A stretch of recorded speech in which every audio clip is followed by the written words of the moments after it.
As always, these battles to the death are brought to you by Southern Edge Knife Works. Go to southernedgeknifeworks.com, use the code SDSEK at checkout, and get 15% off. If they don't have what you want, hit them up, shoot them an email, talk to Chad. He'll track it down for you. Enjoy the show. Hello, Slicey Dicers. This is Brian with another battle to the death for you. It's been a while since I've said that. I'm sorry I've not been keeping up very well with this series. It was all the new stuff that people rushed in at the end of 2020 and then the holidays, and now people rushing in more stuff beginning of 2021, but really wanted to do this one. Today, I'm bringing you the brand new for 2021 Spyderco Sage 1 in Maxamet versus the Para 3 in Maxamet, also from Spyderco. I have compared these two before in their lightweight forms. I'm going to link to that down below. And I'm also going to link to it at the end of the video. You'll see a little thing pop up if you want to go watch that. It'll probably be located over this way. So go check that out at the end of the video. But I really wanted to compare them in Maxamet form, and I admit I did not go back and watch the previous video. I wanted to have a fresh opinion on these. Very, very similarly priced. And again, that awesome Maxamet steel that pretty much only Spyderco is really using on folders right now, which I'm very glad they are. One is made in Taichung, Taiwan. One is made in Golden, Colorado. But same steel, that same gray G10 that Spyderco uses on their Maxamet stuff to indicate Maxamet if you're just glancing at it. And I think this is going to be a very compelling review. Exactly the same size, kind of exactly the same purpose. So yeah, let's get going with these. We'll talk about each knife individually and then its specs. We'll start out with the Para 3. I have reviewed several variants of the Para 3, but this is the one that I've wound up keeping. I've had lightweights. I've had different blade steels. This is the one that I've wound up keeping. I have made no secret that I'm not in love with the Para 3 just based on an aesthetic thing, but I know a whole lot of people are, and I totally get why. And in my opinion, this is the best one. It's also one of the most expensive ones, $213.50. You're going to see also the Sage 1 is pretty pricey. A little bit less than this, but still pretty pricey. I don't mind that in either of these. Maxamet steel is not cheap, and it is almost beyond a super steel. I'm going to call it a hyper steel. I'm going to steal that from the car industry. I'm going to start calling Maxamet a hyper steel because it is a steel that it holds an edge for freaking ever. Downside is it is not stainless. But I will say, when it does start to go, it doesn't like rust and pit in my experience. It gets more of a patina.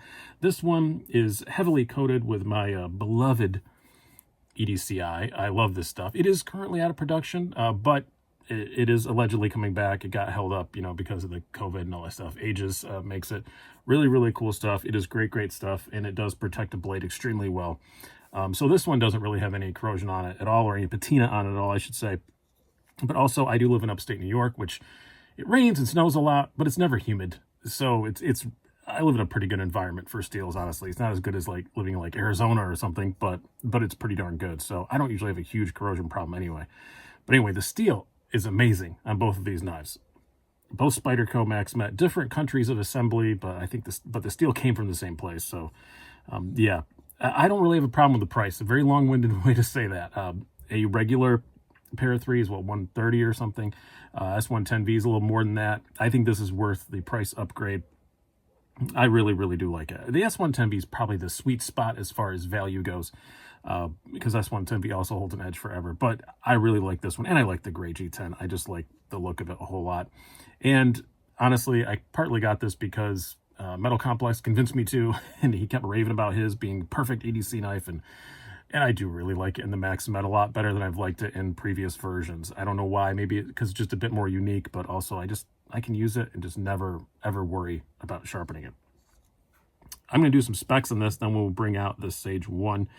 You have a blade length of 3 inches, overall length of 7¼ inches, a blade thickness of 0.15 inches, handle thickness of 0.45 inches, and a weight, according to my scales, of 3.47 ounces. I've seen it claimed 3 ounces. I've never had a Para 3 with the G10 that weighed 3 ounces. So there's that. And now, next up, the Sage 1. So the Sage series, if you guys don't know, Sage 1, 2, 3, 4, 5, all have different locks. The Sage 1 obviously was the first, and it is a simple liner lock, which I do like a lot. some people bash on liner locks a little bit. I think maybe less so now than they used to, but it's just simple and I like it. It fits very well for the personality of this knife, especially with the Maxamet, because again, this is an edge retention monster, just running on phosphor bronze washers, nothing fancy. It's meant just to be used. I think a liner lock is pretty appropriate for that. But again, you have the same color configuration Maxamet blade with the gray G10 to indicate. As I said, this one is made in Taichung, Taiwan, which is usually Spyderco's kind of higher end factory, if you want to call it that. But slightly different finish on the blade, as you'll see when we talk more about the design and aesthetics. But a slightly different finish on the blade. But overall, other than that, immediately recognizable as a Maxamet Spyderco. The dog outside agrees with me. Sorry about that. I can't control that stupid dog. But excellent ergonomics, very similar to the Sage 5. I've reviewed the Sage 5 in multiple forms. Like I just said, that comparison is actually Sage 5, not a Sage 1. I misspoke slightly in the beginning, but yeah, it's a Sage 5 versus the Sage 5 lightweight versus the Para 3 lightweight. But yeah, I love the ergos in the Sage 5, like the look of it. It get $206.50, so slightly cheaper than the Para 3, but not dramatically so. Not enough to really matter. I don't think $7 is really going to make people think twice about buying a knife or not. So specs on this one, size-wise, very similar to the Para 3. You have a blade length of 3 inches, overall length of 7 1/8 inches. You have blade thickness slightly thinner at 0.13 inches. Handle thickness also very slightly thinner at 0.43 inches. And a weight, according to my scales, of 3.38 ounces. So near enough not to matter at all. Now, how do these things work? We have 7 categories. We have design and aesthetics, quality, blade, ergonomics, carry, deployment, and value.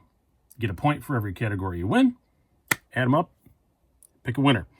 So let's get going. First category, design and aesthetics. I always say most subjective category there is, but this one, to me, doesn't take long at all. Sage 5 is just a nice looking knife. If you like the Spyderco aesthetic. If you don't like the Spyderco aesthetic, you're not going to like either of these. They're both very, very Spyderco. But I think the Sage 5 looks like a normal, kind of simple EDC knife sort of shape. I think the Para 3 is kind of ugly. Always have. I don't know why.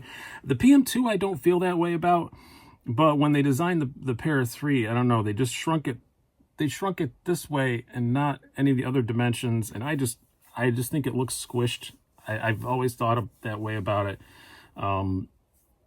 Yeah, they didn't even make the lanyard hole smaller, so even that sticks out more. I've always thought the Para 3 is a pretty unattractive knife. I like a lot of things about it, but looks definitely ain't one of them. I don't care what color combo they are or anything. Never really been into it. So pretty clear win for this Sage on this one. Now, when it comes to quality, usually I would say the Taichung is better. Often that is the case.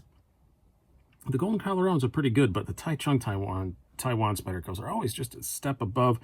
But I think in this case, it's a case where this simple design didn't give Taichung a chance to flex its muscles, if that makes any sense. There are still some aspects I like a little bit better. The lock bar is nicely chamfered. You know, that's a nice little touch. But, you know, the Para 3 has some nice little touches as well. So I'm going to call it a tie.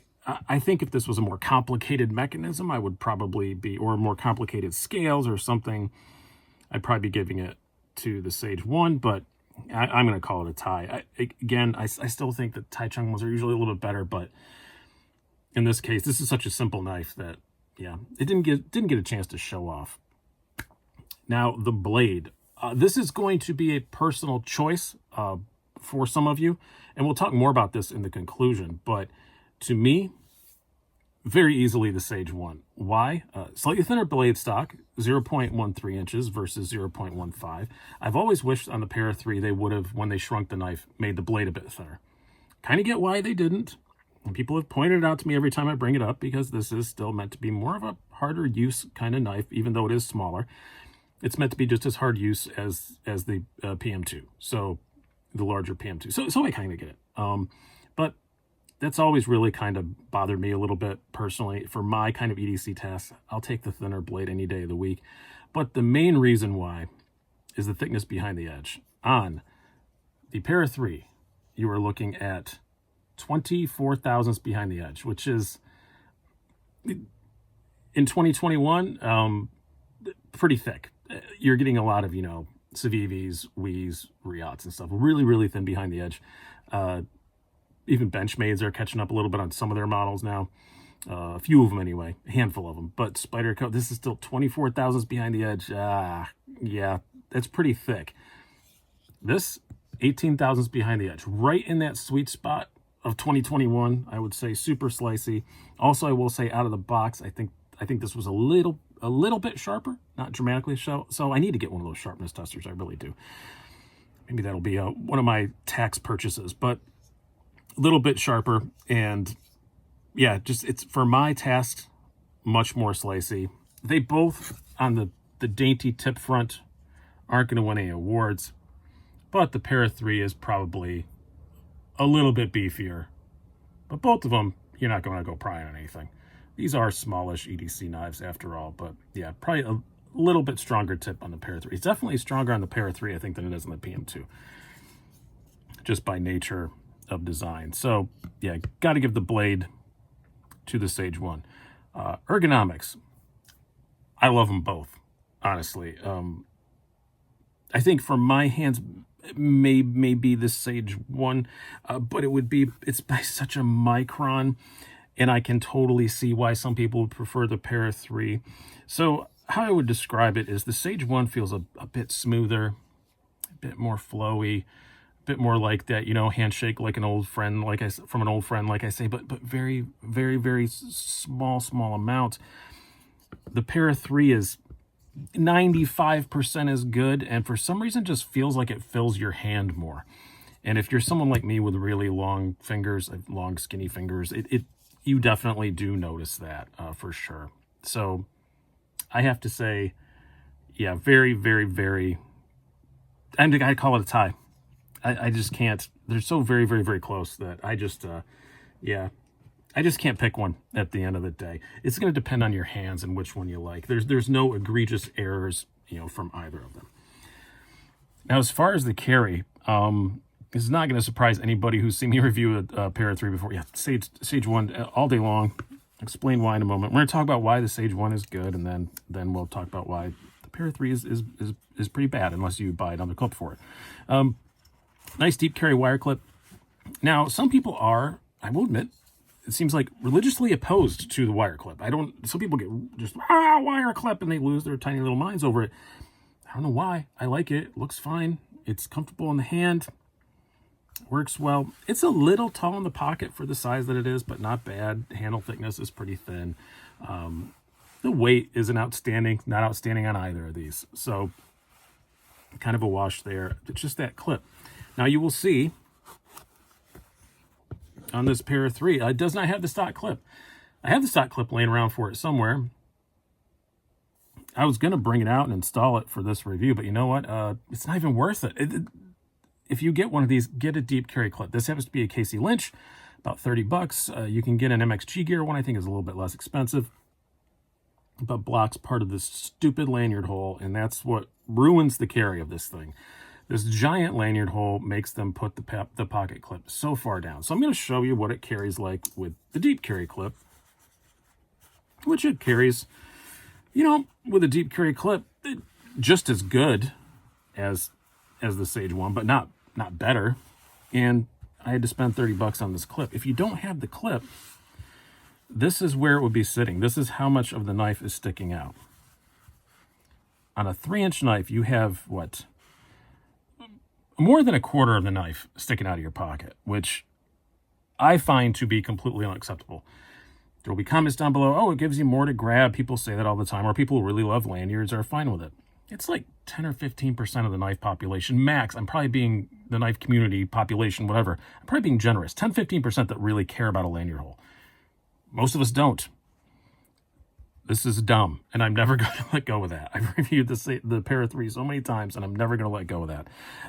It's stupid, and I don't like it. Now, some people will say, like I said, oh, you have something to grab a hold of. I've had Para 3s fall out of my pocket because so much is sticking out of it. So much of the knife is sticking out that one little bit push more just makes it so much easier for it to fall out. I haven't had hardly any other pocket knives just fall out of my pocket more than not even close to more than I've had Para 3s. And I don't have them fall out very often. I would say probably 30% of the times I've had a knife fall out of my pocket, 40% at least, were a pair of 3s. Carry, definitely. Sage 1, proper pocket clip, no lanyard hole, doesn't need one. Both are right hand, left hand. They are both ambidextrous, so that's nice, but yeah. Sage 1, absolutely. Deployment. This will be no surprise. Yeah, pair 3. I mean, it has a compression lock. Compression locks are fun. They're really cool.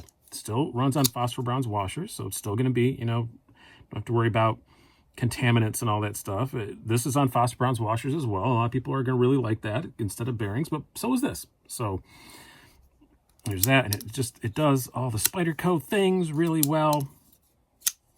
It's a really good, solid lock.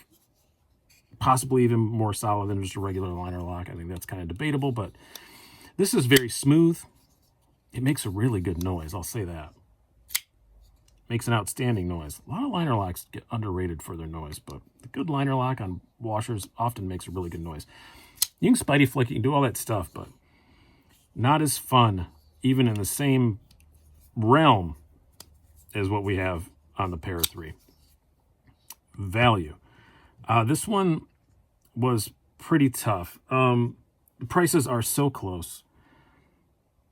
Again, the Taichung factory is normally better, but in this case, you can't really see it. Pair 3, I think what pushed me over the edge is the pair 3's upgrade options galore. When you get one of these, you want to change the scales, do any of that stuff. It's not expensive. There are a lot of really cheap scales out there for a pair of 3. Scale swaps on a pair of 3 aren't too hard, except for that freaking lanyard tube again. But sharp dress knives, I'll try to remember to link them down below. Sharp dress knives makes a really cool little press that makes it super easy. It's like $30, but if you own more than 1 or 2 of the pair of 3 PM2 family, it's probably a good idea to have one if you ever want to take it apart fully. But the customization options are off the charts, and a lot of people are going to care that it's made in the USA. Taiwan is not China. We'll specify that. A lot of people lump Taiwan in with China. They are not. They are a totally different country, and literally have been almost at war for decades over it. Pay attention. Taiwan is not China. It's not cheap labor or anything. Taiwan's a good place to work. So anyway, off my soapbox, but that just really makes me mad. But if you do care about USA made, this is USA made. Both of these do have USA steel. There was actually some confusion. Somebody posted in one of my comments that, oh, they make the blade here because the way they worded it. And they make the blade here and send it over. No, they don't. They send the steel. Making the blade here and then sending it over and then having it assembled. The lock bar interface stuff would be a nightmare. They don't do that. They just send them the steel. Then you can tell by the finish, like I said. This has a stonewashy kind of finish. This has more of a machine satin finish. You can tell they're not made in the same place. All the Taichung Taiwans, most of the Taichung Taiwans have this machiny satin kind of finish. Most of the Spyderco Golden Colorado ones have this kind of stonewashy finish. So yeah, it's pretty easy to tell the difference. But so where does that leave us on our scores value? Yeah, I'm going to give it slightly to the pair of 3. So that leaves us with a 3-2 victory with 2 ties for the Sage 1. Now that's for me.